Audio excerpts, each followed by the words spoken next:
Welcome. In this video, we're talking about examples of pay strategy. So first of all, what are the goals of our compensation plan? Once again, our compensation plan needs to attract, retain, and motivate the kind of person who we need to successfully execute our business strategy. And we also want to do it in a way that's tax efficient. That is, we're spending all of this money on our compensation plan. We want to make sure that we're allocating our pay mix in such a way that we can get as much money to our employees to boost that value proposition and also to save money ourselves. We'll be talking more about the second part, tax efficiency, throughout the Coursera course. For now, we want to talk about some different ways that organizations have tried to attract, retain, and motivate the person they need to execute their business strategy. Remember, so our methods for attracting, retaining, and motivating those workers are going to depend on our strategic messaging model. We'll focus on each of those in turn. So first of all, let's talk about how companies compete on money. So here's an example of Costco. Costco is an American retailer. Their compensation strategy relies on them being an employer of choice. That is, they want to pay a premium for workers in order to get premium in productivity. It's well known that Costco tends to pay their workers and has a compensation package that tends to greatly exceed their competitors, both in terms of their base cash and also their benefits. And we shouldn't really think about this as costing as $1 increase in pay per hour is directly mapping onto $1 in increased costs. That is, they also earn higher returns in that they have a very productive and loyal workforce. They have relatively less loss and leakage of their inventory from their stores. And they also try to get the most advantage of their premium pay through a whole set of complementary practices. So for example, Costco, because they pay more than the market, get a lot of applications. And that lets them be very, very selective in who they bring into the organization. Once they've identified somebody who they think will be a great fit for Costco, they then invest intensively on training them. They're able to do this because once someone joins Costco, since it pays above the market, has very, very high retention rates. And so by training them, they know that they can make those investments because they're going to stick around for a long time. After that, they also have intensive cross-training across the different units. That is, again, they can afford to use cross-training because, again, they tend to stay.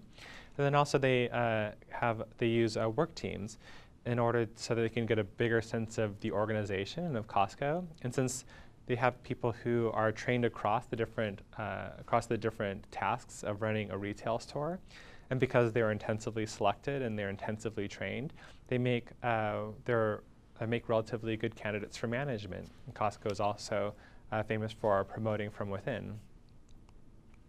Then we also have Walmart. So interestingly, Costco competes directly in the same space as Walmart. Walmart's business strategy relies on cutting costs and operational efficiency.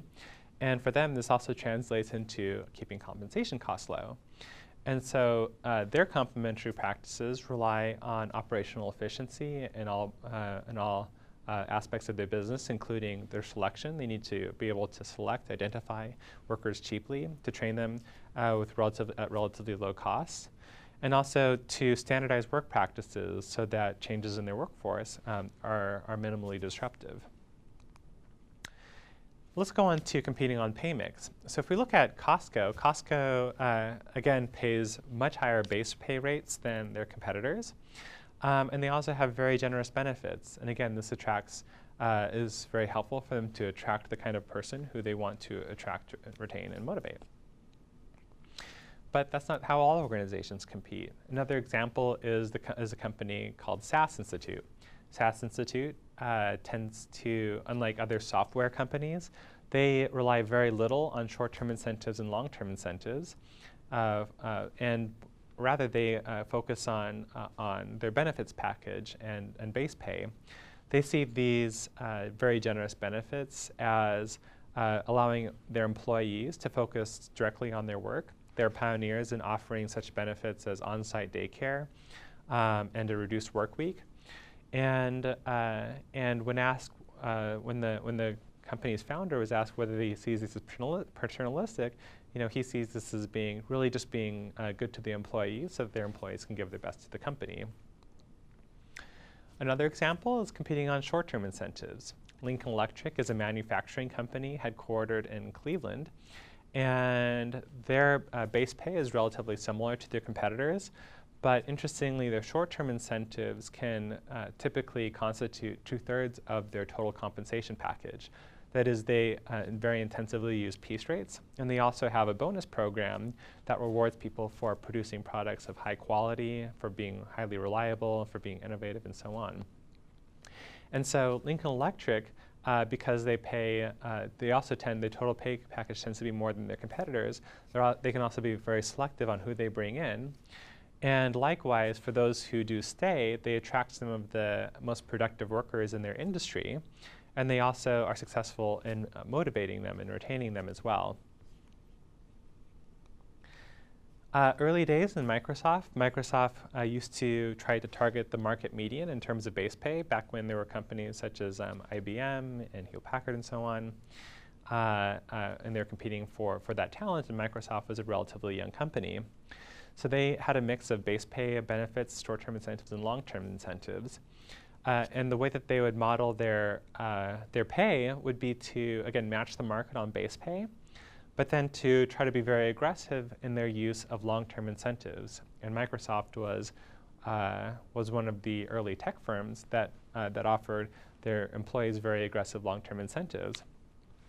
Their method their intentions for offering very generous long-term incentives was in part as a retention tool. That is, individuals who left the organization before their long-term incentives, their stock options vested, would be foregoing that income. And also, it conveyed a sense of shared destiny for early Microsoft. And so if we look at these organizations altogether, we need to be reminded that these all have different implications for their messaging. Now, one of Microsoft's competitors for software engineers could be Netflix. And so Netflix is an example of a company that tends to pay very high base pay. One of Netflix's informal mottos was that at an average company, the average employee gets an average raise, but at Netflix, the average employee gets a very generous severance package.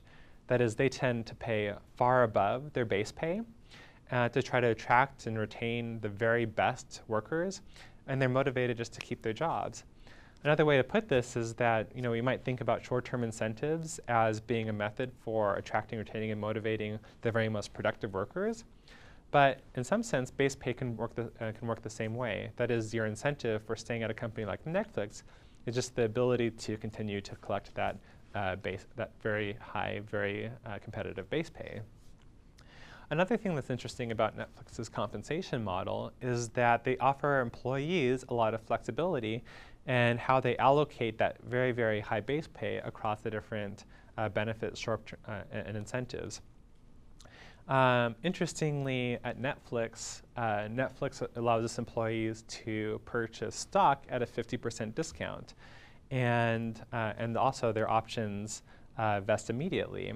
And so what's interesting about Netflix is that Netflix is essentially allowing their employees to exercise a lot of freedom, responsibility over their paycheck. And likewise, freedom with responsibility is one of Netflix's informal models. That is, Netflix is an organization that has to adapt with the times, adapt with business practices. It's had to reinvent itself from a mail-order DVD company to a company that offers streaming video to now a company that also develops content. And as these business needs changes, so do their workforce. And just as Netflix, part of the deal of Netflix says that we have to have this flexibility, we're also going to allow our employees to have that same sort of flexibility in terms of the way they're compensated. So once again, messaging for all these different companies varies. Costco tries to communicate that we want to be an employer of choice. We want to be the first company that people come to because we're an employer that offers a very competitive total compensation package. SAS is trying to message its employees that they want relatively, they want little, few worries so you can focus on your work, and so they have a compensation package that concentrates on benefits.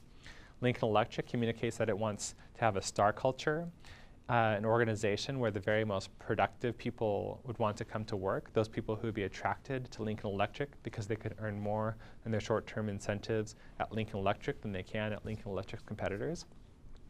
The message behind Microsoft is that we have a shared destiny, and we're also going to use long-term incentives as a retention tool. And then lastly, Netflix. Netflix is an organization that needs to adapt, also imparts that same freedom of responsibility onto its workers when they choose the allocation of their compensation practices.